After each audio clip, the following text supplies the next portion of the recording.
representative ng ating probinsya dito sa Ilocos Norte.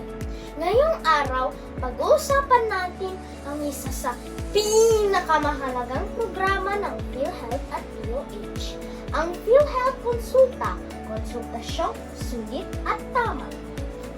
Layunin nito ang gawing abot kaya at accessible ang primary care para sa bawat Pilipino. Ano ba ang konsulta package? Ito ay isang outpatient primary care benefit expansion. Ibig sabihin, hindi mo na kailangan ma-confine sa ospital para magamit ang PhilHealth. Nakatuon ito sa pag-iwas sa sakit o preventive care para hindi na lumala ang nararamdaman ng ating mga kababayan.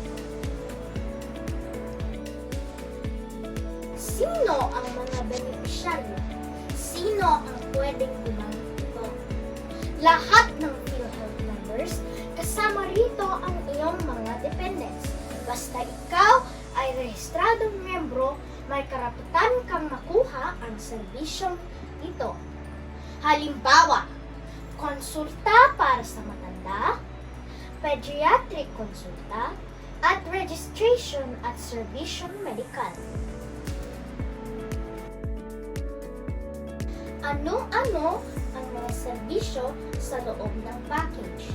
Sa ilalim ng konsulta package, narito ang mga libreng serbisyong nakukuha.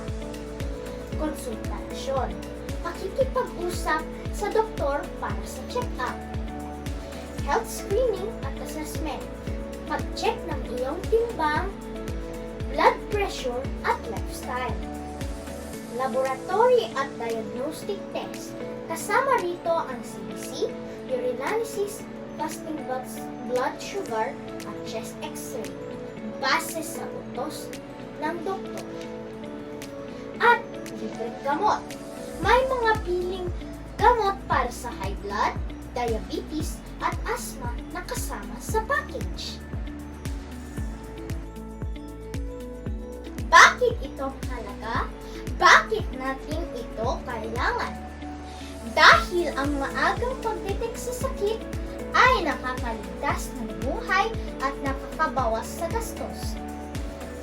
Sa konsulta package, hindi mo na kailangan hintayin na lumala ang sakit bago magpatingin sa doktor. Libre ng check-up, libre pa ang gamot.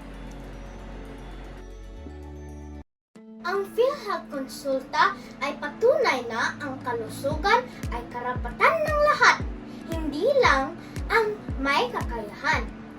Huwag nating hayaan lumala ang ating nararamdaman. Mag-register na sa konsulta. Sana ay nakatulong ako at nagkaroon kayo ng magandang impormasyon tungkol sa PhilHealth Konsulta. Salamat sa pagkikinig! Ako muli ay iyong lingkod, Jameus Kiros Cacao, mula sa Provincial Department of Health ng Ilocos Norte. Bye!